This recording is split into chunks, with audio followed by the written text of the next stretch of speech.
Can I ask a question? When did everything become a whole fucking thing?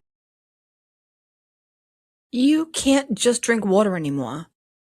Now, apparently, you need a 40-ounce emotional support tumbler, electrolytes, minerals, and a personality based entirely around whether you own a Stanley?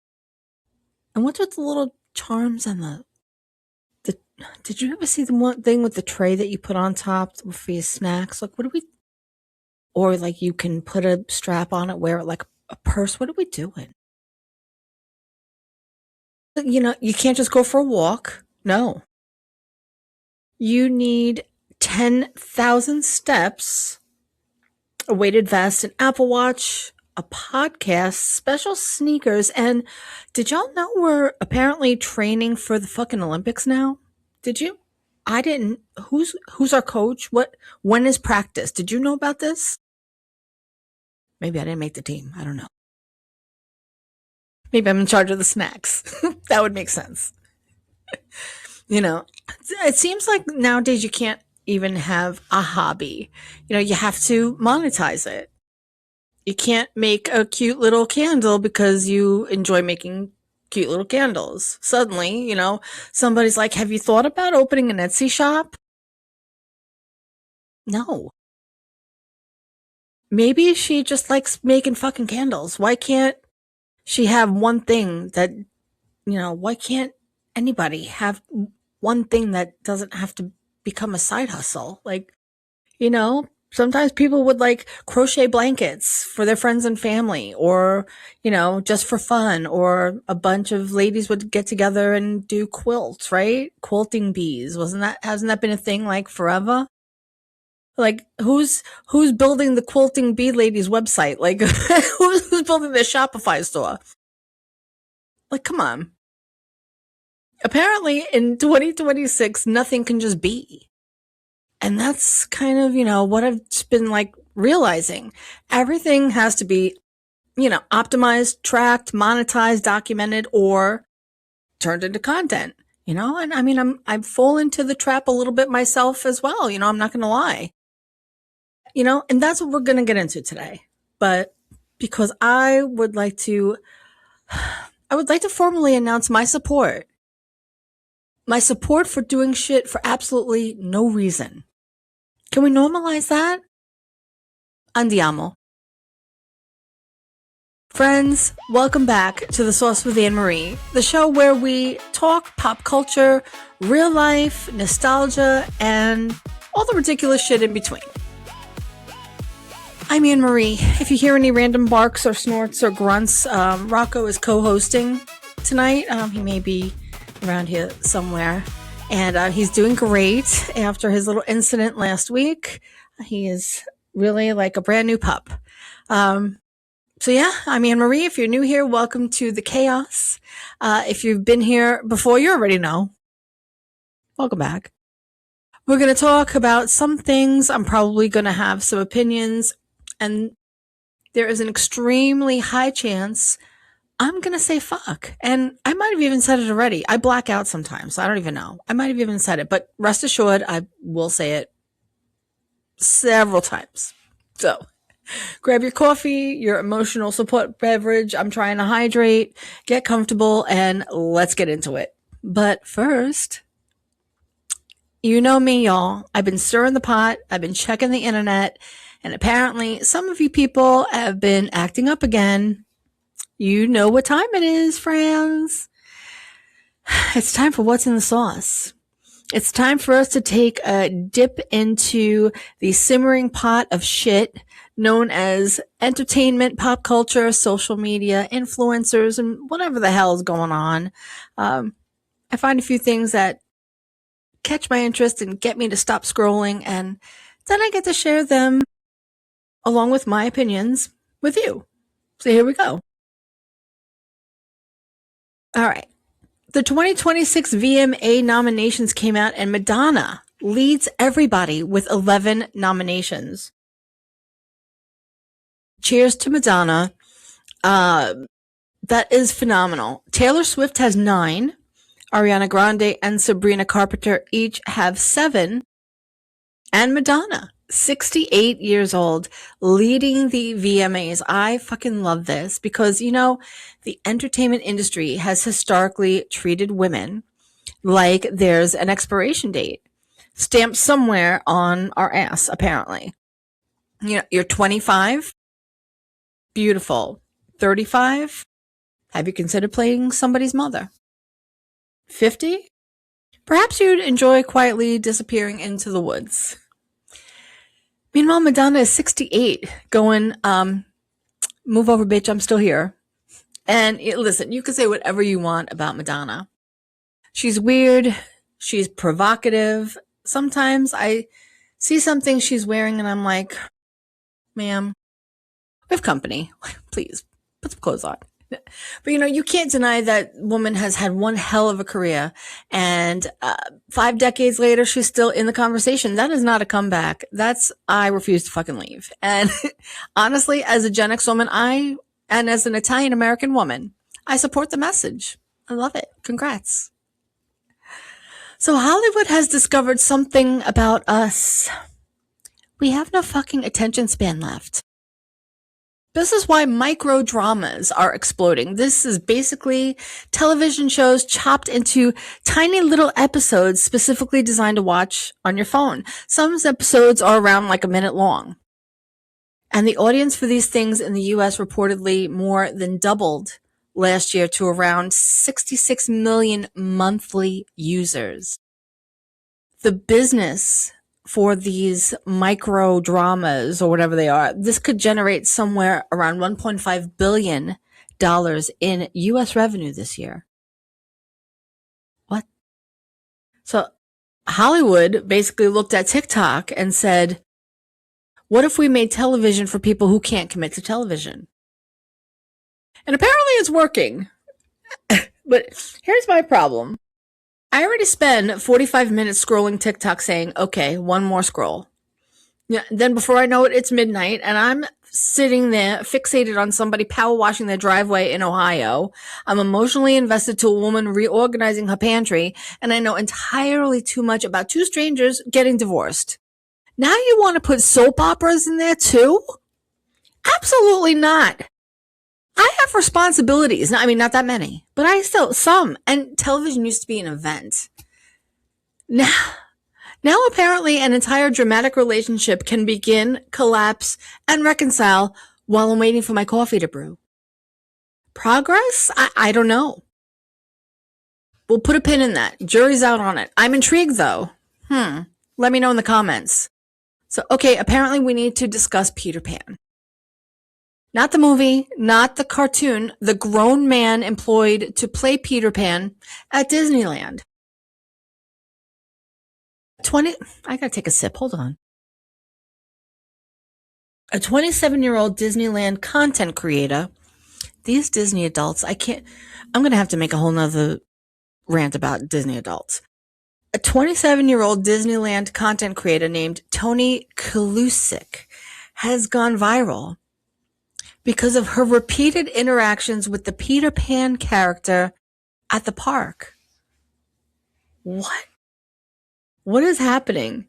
And people online became so, as they do, became so invested in this alleged situation that there were accusations she was obsessed with him. Did anybody hear about this? That people were questioning whether the interactions with Peter Pan were inappropriate.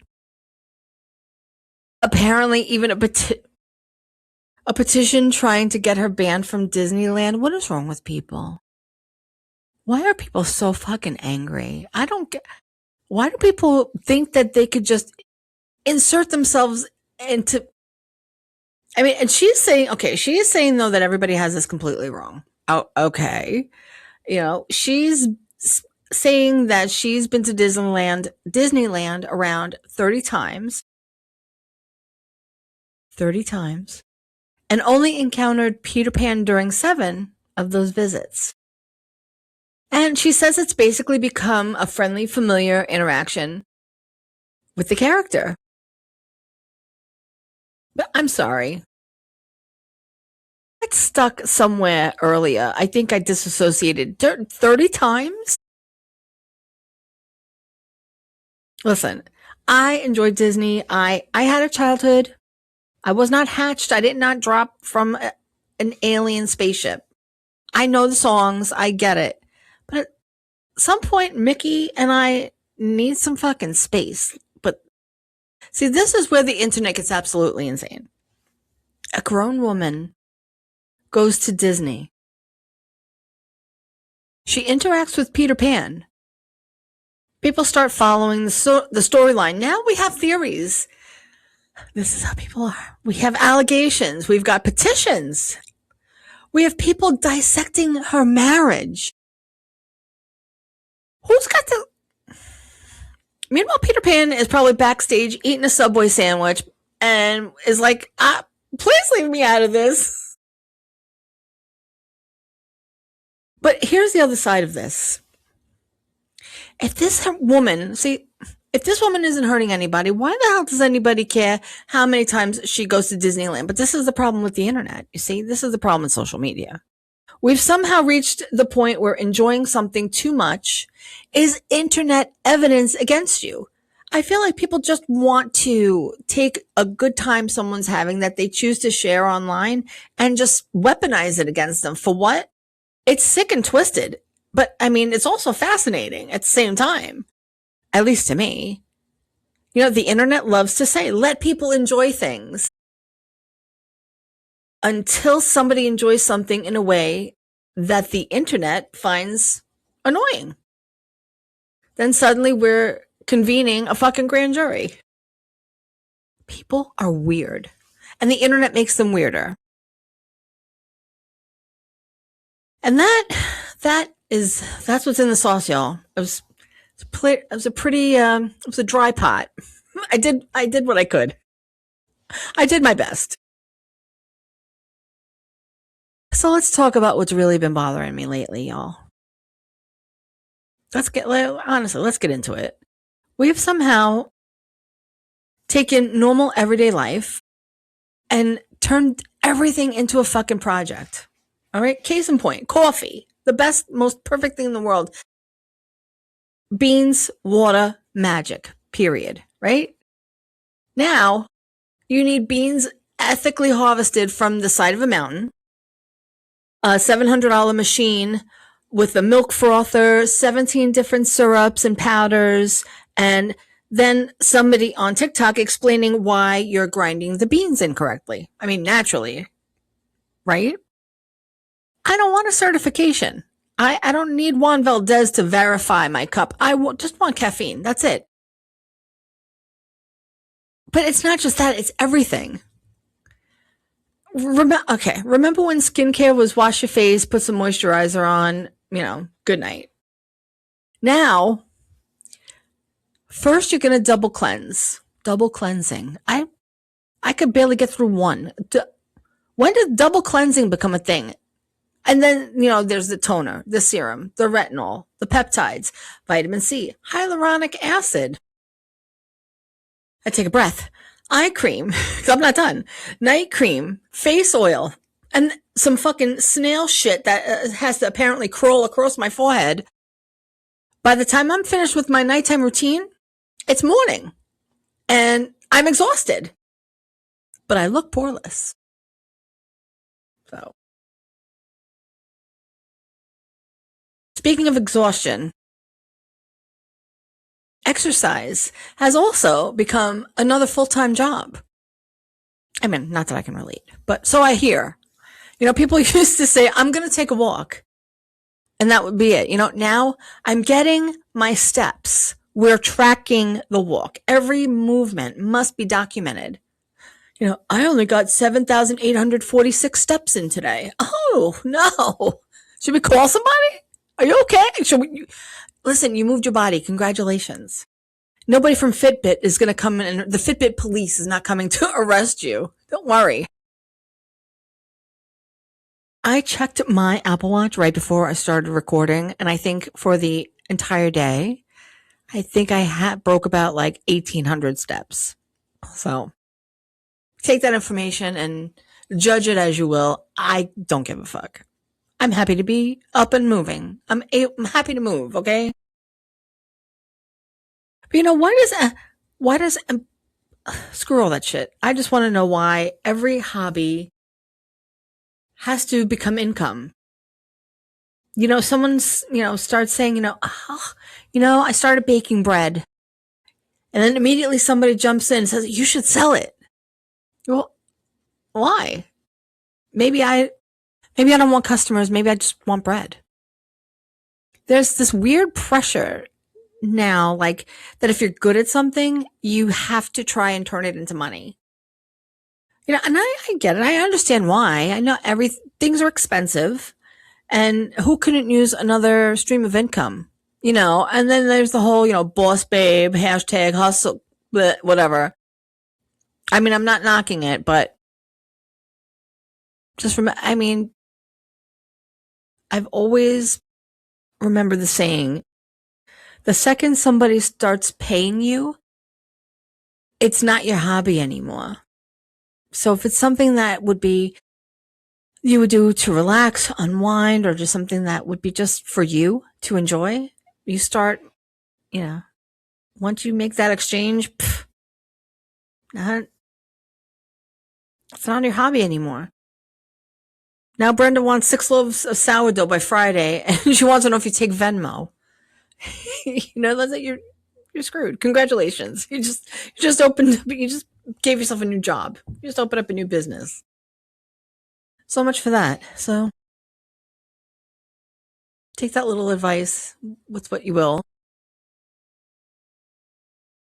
I mean, I see people online, like even vacations have become, productions. You can't just go somewhere. You got to get all of the outfits, the itinerary, the reservations. Then when you're there, there's the content, pictures, reels, some people drone footage. You got to see some of the shit some people do, and then, wait, don't eat. And we were guilty of this when we went to Italy. Wait, don't eat. I got to take a picture of the food. I had to take video of him the first time he ate a piece of pizza in Napoli. But it was for us. But I mean, still, I get it. Then meanwhile, the food is sitting there dying, under the warmth of your ring light. I remember going on vacation when the photographic evidence consisted of, 24 pictures from a disposable camera. Half of them, someone's thumb was over the lens. 4 of them, your eyes were closed. And you know what? We survived. We were in the moment, But that's really what it is. We're obsessed now with optimizing ourselves. It's wild. Morning routine, nighttime routine, meal prep routine, your Sunday reset, your Monday motivation, water tracking, sleep tracking, step tracking, mood tracking. At this point, I'm surprised nobody is selling an app that tells me whether or not I enjoyed my fucking Tuesday properly. But the answer is yes, I did. Here's the thing. I actually like technology. I love convenience. I enjoy being productive, but I'm not trying to move into a cabin and churn my own butter. Who do you think I am? The fucking pioneer woman? Like, I'm not her. Are you kidding? I mean, South Jersey is about as rural as I'm getting. Like, this is about as country as I get. And could you imagine me churning my own butter? Could you? I wouldn't last. I could never, join the Amish community. I really envy the Amish. They are wonderful, hardworking people, resourceful. I'm just too fucking lazy, and I admit that. I own my shit, so. But anyway, a little side tangent. But somewhere along the way, convenience became another list of things we're supposed to be doing correctly. And I think we're allowed to say no.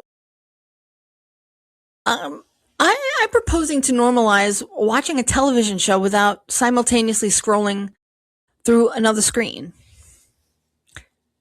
Going somewhere without documenting it. Maybe having a hobby you're mediocre at best. But owning something that wasn't recommended by an influencer. Going on vacation and coming home with 6 shitty pictures.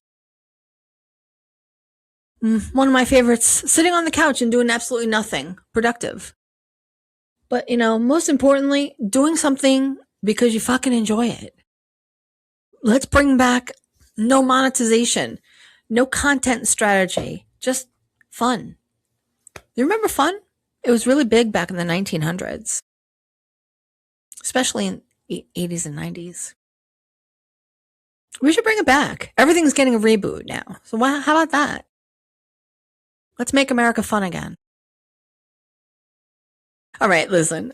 I've ranted enough. I've tangented enough. Tangented? Is that? Anyway, I've yelled at the internet. Before I go, it is time for sugar, spice, and everything nice. And today, my nice thing is actually really simple. I'm going to challenge you for my nice thing. Do something this week that serves absolutely no purpose other than making you happy. That is my challenge to you this week. So, what does that mean? Buy the stupid little thing. Watch the terrible movie you've seen 17 times. Sit outside with your coffee. Call someone who makes you laugh. And don't turn it into content. Don't track it. Don't monetize it. Don't post it. Don't even tell anybody you did it. Don't even tell me. Have a moment that's exquisitely and totally yours. Not every part of our lives needs an audience. There was a time when we lived completely audience free. We survived. We had fun. Not everything we enjoy needs to accomplish something. We don't always have to have a social cause for every task and everything that we do. Sometimes it's just the accomplishment could be as much as I had a really good fucking day today. And I think we could use a few more of those. I think we could all use a few more of those. Let's just make that our goal, to just have a really good day. Hey, listen. Before you go, if you're enjoying The Sauce with Anne-Marie, make sure you subscribe so you don't miss an episode. I'm here every Wednesday and Sunday talking pop culture, real life, nostalgia, and whatever ridiculous thing has gotten under my skin that week. So, whatever I'm ranting on. But I appreciate you being here. You can listen or watch on Spotify, Apple Podcasts, and YouTube. And you can talk to me. I'm at The Sauce with Anne-Marie on TikTok and Instagram. If you know somebody who would listen to this episode and immediately say, yes, oh my God, yes, then why don't you share it with them? Don't gatekeep. That's how this little family grows. All right, y'all. That's about all I have for today. I appreciate you being here. Thank you so much. Remember, life isn't perfect, and none of us have it completely figured out. And we might not ever, but you know what? We're going to keep showing up. We're going to keep laughing. We're going to give ourselves a little grace. And every once in a while, do something completely pointless just because it makes you happy. Because you're not too old. You're not too late. And you are definitely do not need to optimize every fucking minute of your life. Go take that nap, babe. You deserve it. That is The Sauce. See you Sunday.